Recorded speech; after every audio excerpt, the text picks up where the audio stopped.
This week we've looked at the miracles of Jesus. We've seen that he has power and authority over nature, sickness, over the demonic. He's even multiplied food for thousands of people. Not to mention, he's shown his disciples again and again his power, but also his presence and his true reason for being with them. We're drawn closer to his true identity through the miracles. It's not just about the miraculous moment, it's about the miracle maker behind them. In today's episode, we see Jesus even has authority and power over death. Now, Lazarus was a friend of Jesus. Lazarus, Mary, and Martha lived in Bethany, and Jesus often stayed in Bethany and would eat with them, would stay with them, would know them. But then Jesus receives a message one day when he's a good distance away. It says, Lazarus is sick. And what does Jesus do? He stays there for 2 more days, which is really curious to me, because I know when I have a friend that is ill or not doing well or just in a crisis mode or even just a dramatic moment, I want to be there for my friends. And I don't think that this is showing Jesus's callousness or that he's got a hard heart or he's putting the mission in front of people. I think that there's something else to it. When Jesus actually arrives on the scene, he doesn't ignore the request, he does show up, but when he finally gets there, Lazarus has died. He's been dead for 4 days. And I didn't know this when I first read this passage maybe a good dozen times, but there's an actual historical Jewish tradition of sorts. It's not biblical, so you need to understand that. But there were some who believed that a spirit would hover around a body for the first 3 days, and people would often hang out near the tombs and wonder if they would come back to life. It's a cultural tradition. This is not biblical.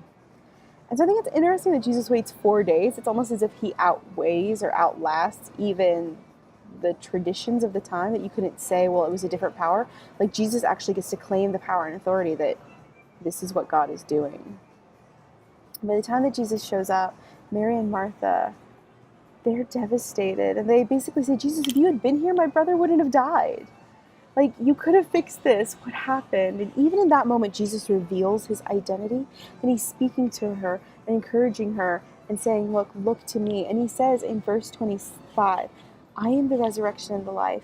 The one who believes in me will live, even though they die. And whoever lives by believing in me will never die. Do you believe this? Yes, Lord, she replied, I believe that you are the Messiah, the Son of God, who has come into the world. And after that, she calls for her sister, and they kind of have this same exchange once more. And then Jesus, he goes to the tomb, and he displays human emotion. We see that he weeps as well. He's not just callous, he's not just, walking through the motions, he's human. But he's about to do something great, and he prays to the Father, and he prays to God, and we hear him say in verse 41 that they took away the stone in front of the grave. It says, then Jesus looked up and said, Father, I thank you that you have heard me. I know that you always hear me, but I said this for the benefit of the people standing here, that they may believe that you sent me. And when he said this, Jesus called out in a loud voice, Lazarus, come out.